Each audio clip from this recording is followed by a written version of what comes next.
আসসালামু আলাইকুম। কি অবস্থা, কেমন আছেন আপনারা? আমরা আল্লাহর রহমতে ভালো আছি। আজকে যে অনেক দিন পর বলতেছি কি রান্না করব, তাই আমি ঘরে কয়েকটা একদম ঘরে থাকা যে একটা সবজি, যেমন সিম, কয়েকটা সিম ছিল, সিমগুলো আমি কেটে নিচ্ছি। তারপর আপনার কালো বেগুন ছিল, ওই বেগুনগুলো কেটে নিচ্ছি। আলু ছিল, আলু, ওগুলো সবগুলো আমি একসাথে কেটে নিচ্ছি। কী রান্না করবো ভাবতেছিলাম, হঠাৎ করে দেখি যে সব সবজি খাওয়া শেষ প্রায়, যেহেতু সপ্তাহ শেষ, এই জন্য সবজিও রান্না টান্না শেষ। এখন একদম কম, অল্প ছিল, অল্প পরিমাণ মতো বেগুন, তারপর সিম, এগুলো রান্নার পর ছিল। তখন আলু কয়েকটা আলু, হয়তো আমি যে পরিমাণ মতো আলু লাগবে, তো কয়েকদিন যাবৎ মাছ খাইতেছি, মাংস খাইতেছে, এগুলো খাওয়া দাওয়া শেষ। এখন বলতেছে যে মন চাইতেছে একটু জাল জাল শুটকি একটু তরকারি রান্না করলে তো হয়তো মনে হয় ভালো লাগবে আজকে। তাই জাল জাল একটু শুটকি তরকারি রান্না করব, যেহেতু পুড়ে শুটকি আছে, একদম শুকনো শুকনো করে, যেহেতু আলু, বেগুন, সিম দিয়ে এটার মধ্যে একদম ভালো করে রান্না করব, জাল জাল দিয়ে, বেশি করে জাল দিয়ে।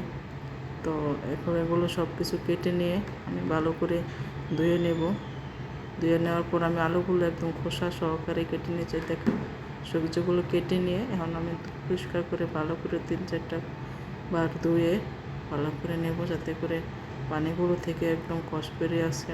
যেহেতু বেগুন, সিম, আলু এগুলো দিয়ে ভালো করে আমি শুটকির একটা তরকারি রান্না করবো আজকে।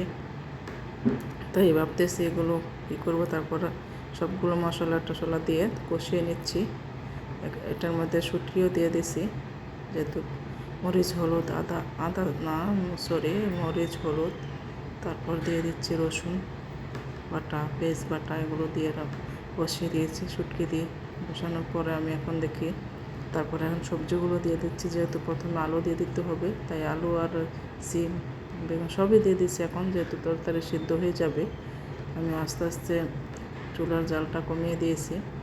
এখন ভালো করে মিশিয়ে নিলাম। মিশিয়ে দেওয়ার পর একদম দেখতেছি যে তরকারিটা প্রায় অল্প পরিমাণে উঠে আসছে। এখন আমি ভালো করে মিশিয়ে নড়াচড়া করে দিচ্ছি। নড়াচড়া করে দেওয়ার পর এখন ভালো করে দেখতেছি যে প্রায় সিদ্ধ হয়ে আসছে। তখন এটার মধ্যে আমি দিয়ে দেব ভালো করে রসুন থেতো করে দিয়ে দিচ্ছি। দেওয়ার পর দেখি তরকারিটা একদম সুন্দর হয়ে গেছে। শুটকির তরকারি রান্নাটা অসাধারণ হয়েছে। এরকম গরম গরম ভাতের সাথে শুটকির তরকারি হলে আর শীতের দিন কিছুই লাগে না, যেহেতু অনেক দিন পর শুটকি রান্না করতেছি, তাই এটা মুখে রুচি আসার জন্য জাল জাল রান্না করছি। সবাই ভালো থাকবেন, আল্লাহ হাফেজ।